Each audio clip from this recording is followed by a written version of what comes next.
It's warm out at night. Trying to get my cats. Oh, there he is, especially my big guy to go for a walk. He's a little extra chunky at the moment. So, let's see what's been going on. Insanity has been going on.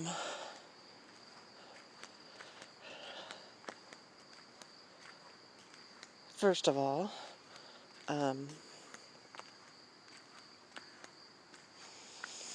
say I don't really know how to start or talk about it. Hey, Perry. Come on, Pear. He's coming out of the bushes as usual. Hi, guy. Hi. You're all wet. Grass must be dewy. Come here. Come here. I'll help you get down. See, he's right here. Come on, cat. Yeah, it's been insane, and I don't know. I mean, I can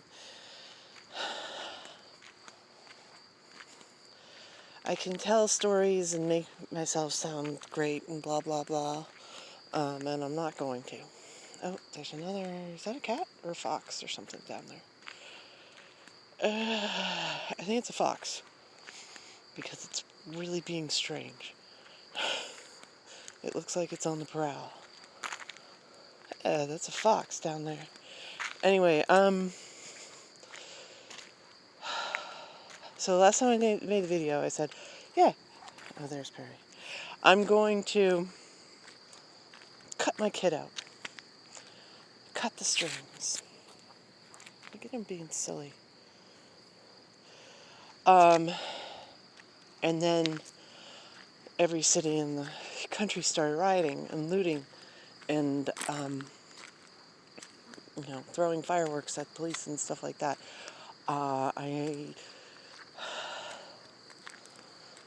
could get very political about it. I think that, I'm just going to say it. Okay, whatever. I think that the reason that people are protesting is valid. And I think the protests are valid, and I think the rioting and looting is absolutely ridiculous. Just like I think that the vast majority of cops are there to help people, I think there's a small minority that's really bad. And I think that things like when you show a police officer basically assaulting a protester, and obviously that's a bad apple, and then all the rest of them that turn a blind eye, I think those people should be called too, and just be left with the people that actually care. And I think that that's one good thing of this, is now they're going to have a list. These are the cops that are decent, and these are the cops that are not. Get rid of them. Protesters, the peaceful protesters, I think they're great. I haven't done any protesting this time around, but I have actually protested in the past. Little protests, can't handle big ones. Can't handle what's been going on. Hey, Pear. But I think the looters and the rioters, same thing. These are people taking advantage of the situation, and they should all be arrested. Can you see him flopping around being silly? So, there, got it out of my system. How does this affect me? My son, by his choice, is still living in a homeless shelter. He's had many opportunities to get out of it. He did get out of it twice. Once he went to go live with a cousin, and they were like, wait a minute, but you're doing nothing. You expect to stay home and do nothing? And she was like, okay, well, limit, you can't, it's one thing to help you, it's another thing to enable you, I can't do that. And she got him out of there. And then He went to go stay with his father, which, if you heard that story, turned out to be like a horrible disaster. You know, because his father's borderline. And my son insists that he has PTSD from me taking him to therapy all the time and forcing him to do, therapy instead of just living his life and doing what he wants. But his father really showed him that there is true emotional abuse that can be done. I'm not an angel when it comes to my kid. I call him out on it, and I'm pretty blunt to tell him that he's making bad choices. I'm not perfect when it comes to my kid by any means. I'm very frustrated because I know what he's capable of, and I know what he chooses to do instead, and it drives me crazy. I mean, it really does. How many you got? I got way down there. You can hear. I don't know. You can see her. I can't see anything. That's Pansy. She's the one with heart murmur. That's Perry. He's the one who lost his leg. And that's Poppy. He's the one that's extremely obese. And yeah, I guess I just have disaster cats. Well, disaster cats that go walk with me. Anyway, and I expect to be ambushed any time by that little black cat. That's not mine. That lives around here. Is this focusing at all? I don't know. Who cares? The point of these videos is never to see anything. It's to listen to me ramble. So yes, my son is still staying at a shelter in Portland, Maine. And the place where he's staying, again, by his choice, I mean, he currently has a voucher that he could go be in an apartment. Currently. This is, subsidized, because it's one of the things I did when he was still with me, was I got him all applied for disability, because he is disabled. He has autism that's considered disability. I got him his passport. I did all this stuff knowing that when he was 18 I would have no authority, I would have no way to help him.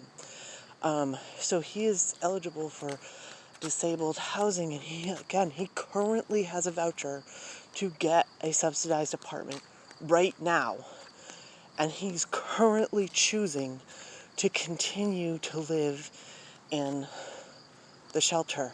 There's nothing I can do about that. Why does he want to live in the shelter? Because they give him food. He doesn't really like the food, but it's free food, and somebody makes it for him. They do the cleaning for him. He has no responsibilities at all. And he prefers that. And he can stay there until he turns 21. And I think that's what he's going to do. And there's nothing I can do about it. It's his choice. He thinks he's got it made. He's got nobody telling him what to do. The only requirements are that he's not allowed to do drugs, which, to my knowledge, he doesn't do drugs. Hey, Pear. What are you hissing at? Oh, there's that little black cat. I told you I'd be... Well, let me see. There's the black cat. There's Perry freaking out. Perry is seriously freaking out. He does not like black cats anymore. Anyway, this other cat's like totally chill. Like, what is your problem, cat? Hello, how are you? Oh, it's such a friendly little cat. Anyway,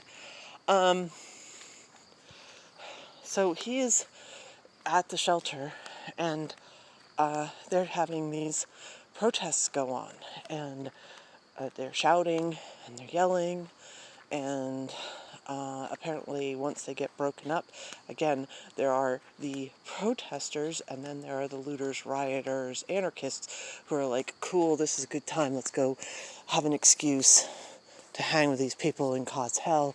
And apparently they're going in the middle of the night and like banging on windows at 2 o'clock in the morning, drunk and high and everything else.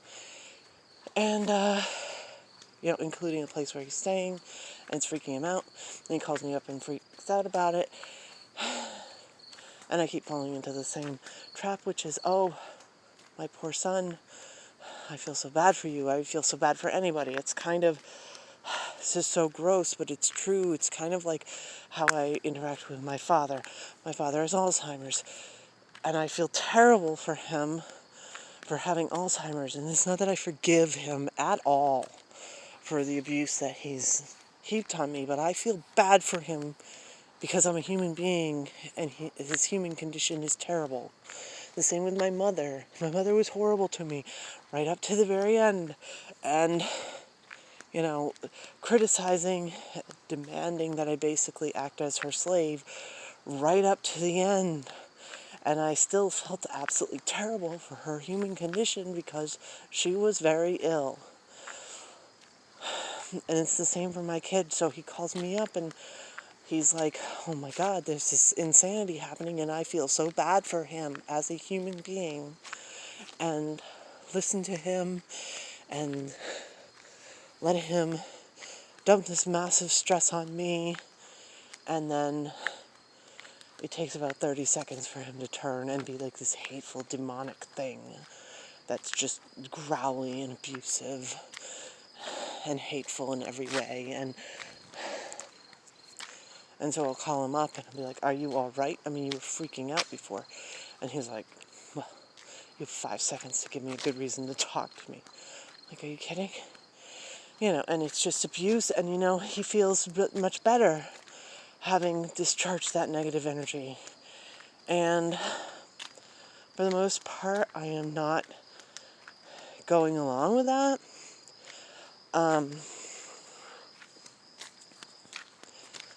I think I've called him like 3 times this week after he's called me losing it. So, considering as a mother, knowing that my son is in that situation, it's kind of amazing that I haven't called him more.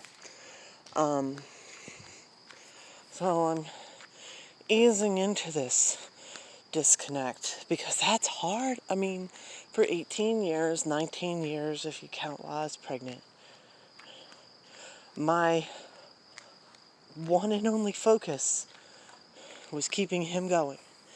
And it spoiled him rotten.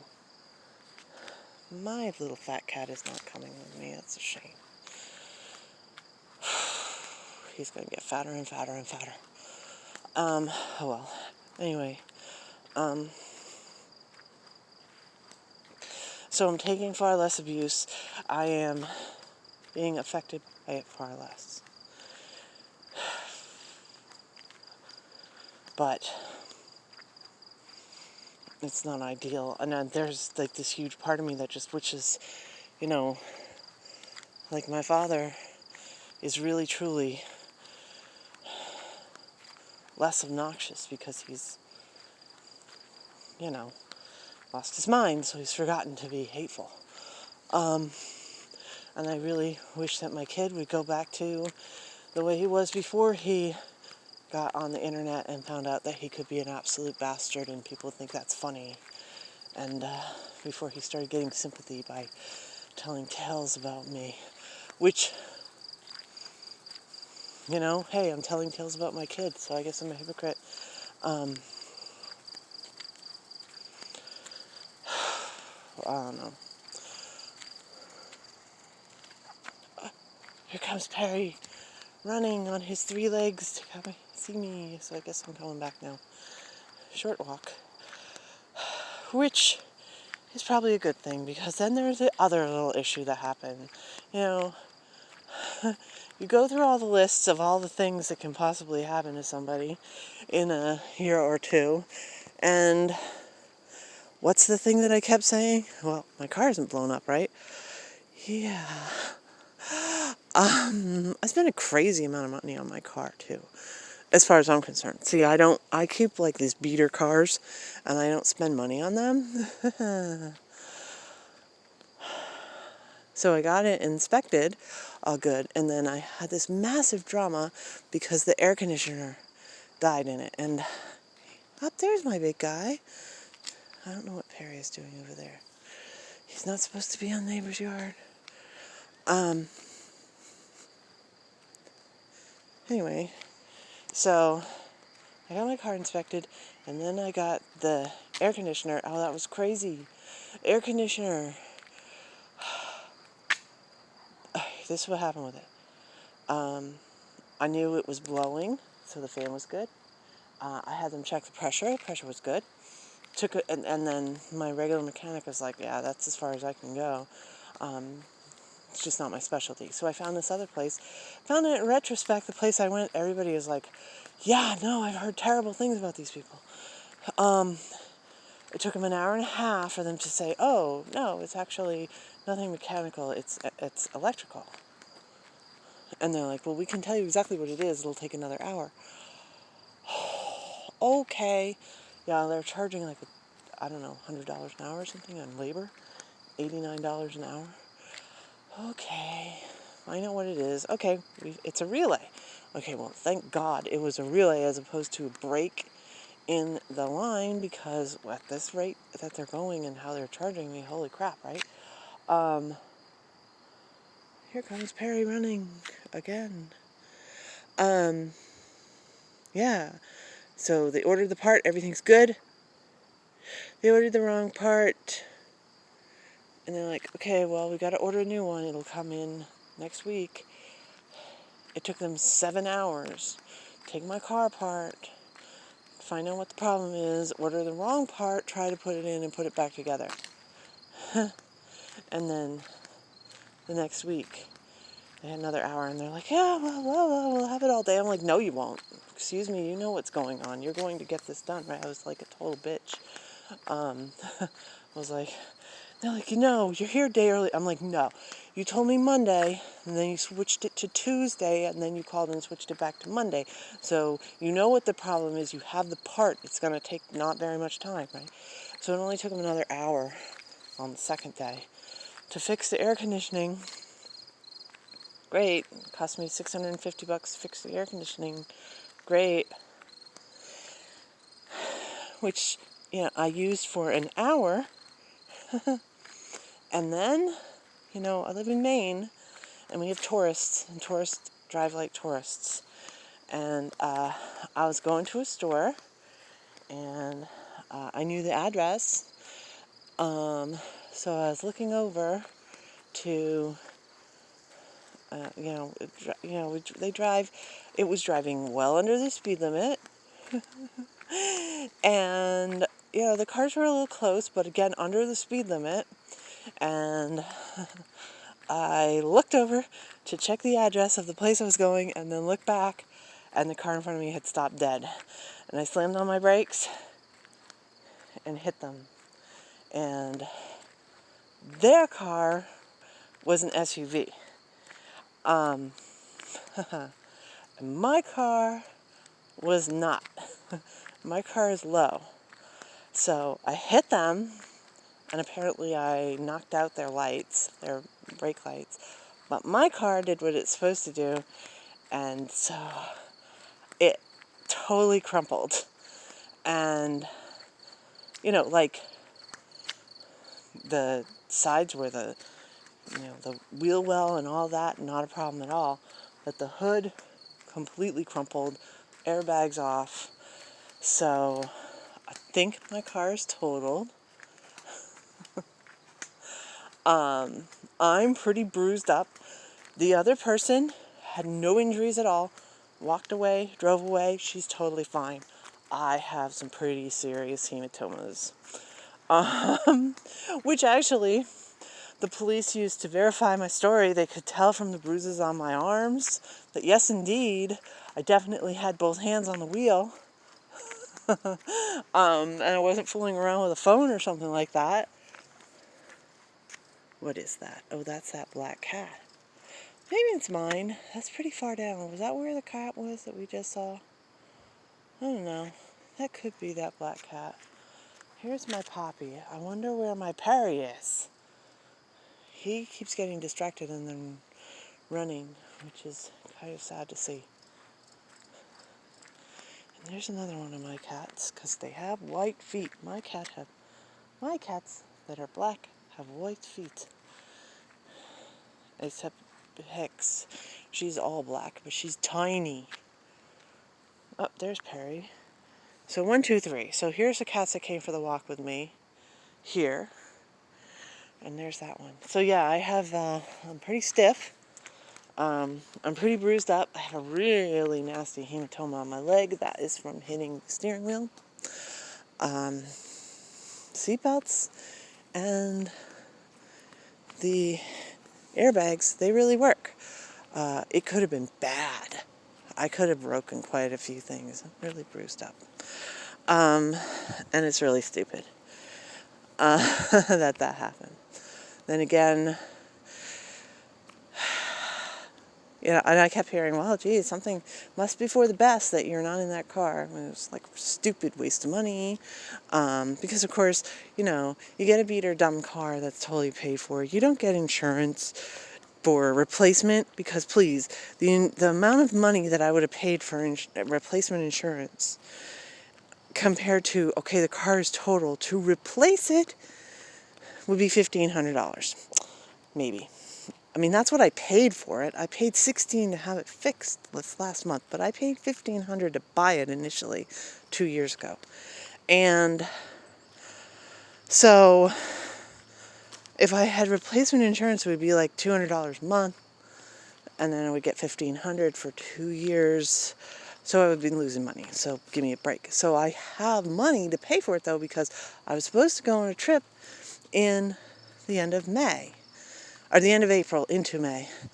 And I didn't, because all hell broke loose with the virus, which is still, of course, a problem. And so I have it, because I'm like, okay, holding on to this money in order to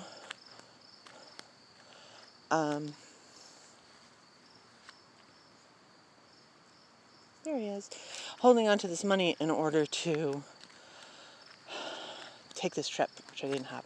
So, like, I just have to find a car and then pay for it cash. Basically, that's not going to be a problem. I mean, it's annoying because I've had this money saved up. But that's the point of saving up money, is in case something like this happens and you can just, boom, replace it, right? I took the weekend off of work basically because I'm shook. There's my boy Perry. Oh, that was the other thing. Today was an eclipse, if you didn't know. Eclipse of the moon. I don't know, maybe that had something to do with it. Because one of my cats decided to be a sweetheart and leave me a chipmunk, as a gift in my bedroom at the foot of my bed. And I wasn't wearing glasses. And so I see this, brownish thing. I thought it was clothes. I went to pick it up and went, ooh. And it was like this perfect little chipmunk. So I grabbed the paper towel to get rid of it. It was still warm. And as I picked it up and, squeezed it to pick it up, that's when it started bleeding.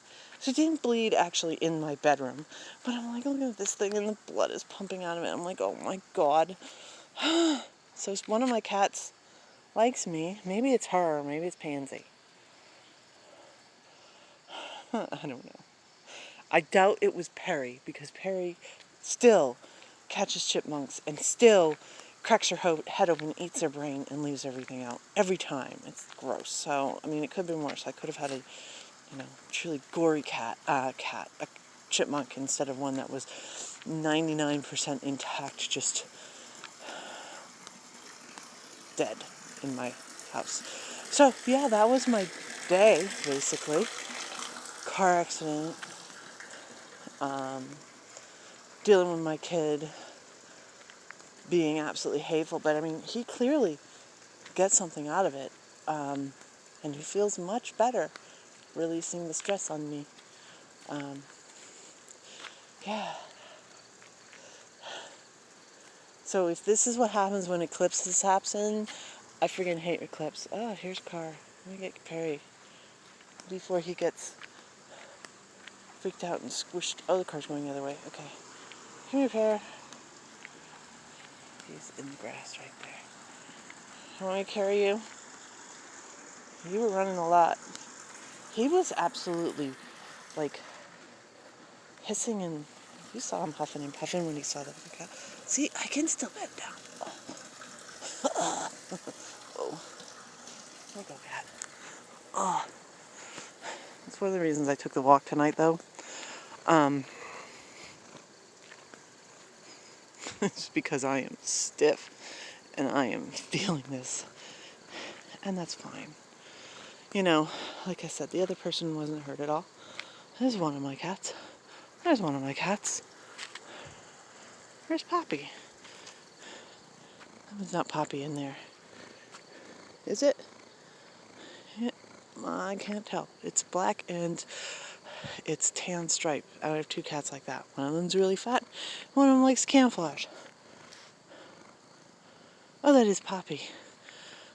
Perry's around. I mean, Perry is in my hands. Percy. Percy's the one who's camouflage. He's out about somewhere. That's Pansy. She's the old girl with heart murmur who comes with me. Can you hear him?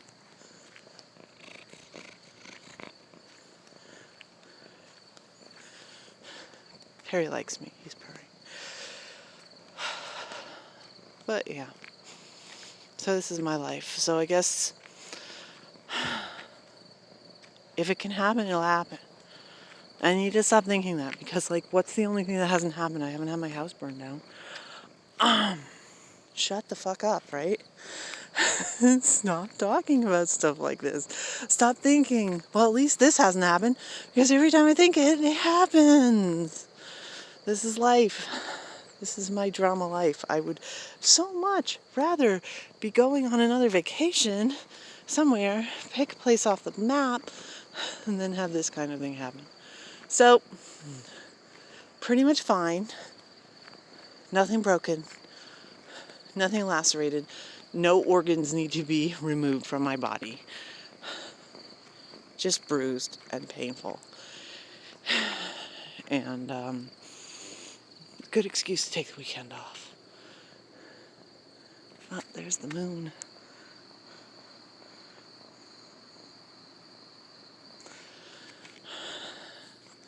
And that's what's happening. Now, how to handle this as an avoidant person? Well, they were nervous. It's weird. I didn't really care. I was humiliated. And I didn't really want to deal with people. Apparently, I had such a high pulse, they kept checking it. They were thinking I was going to have a heart attack or something. So yes, you get a physical stress reaction when something like that happens, and you get a physical stress reaction when you're having to deal with people. And they kept saying it was so awful. It was so awful. The police and everybody, they're like, okay, have you called somebody to come and get you? And I was like, oh, I'll just walk. Guess what? I don't have anybody to call. And then I was going to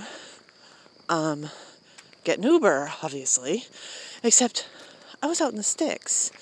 And, well, not really, but I mean, pretty much.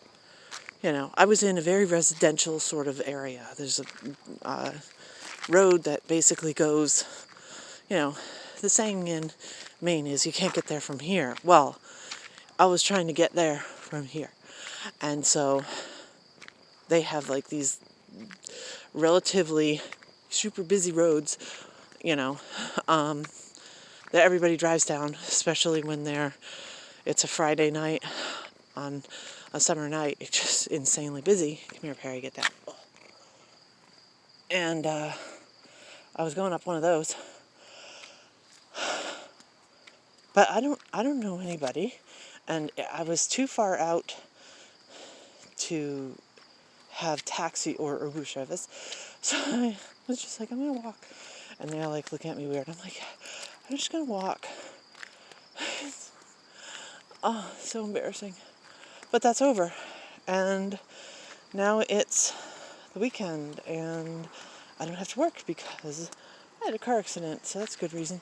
And I guess I'll give you an update. I was just told expect to be really, really sore for a couple of days. I'm going to keep walking as much as I can to try to keep from stiffening up. take Tylenol. How long is this video? Oh, this video is probably going to cut off any time, so I'll stop it now.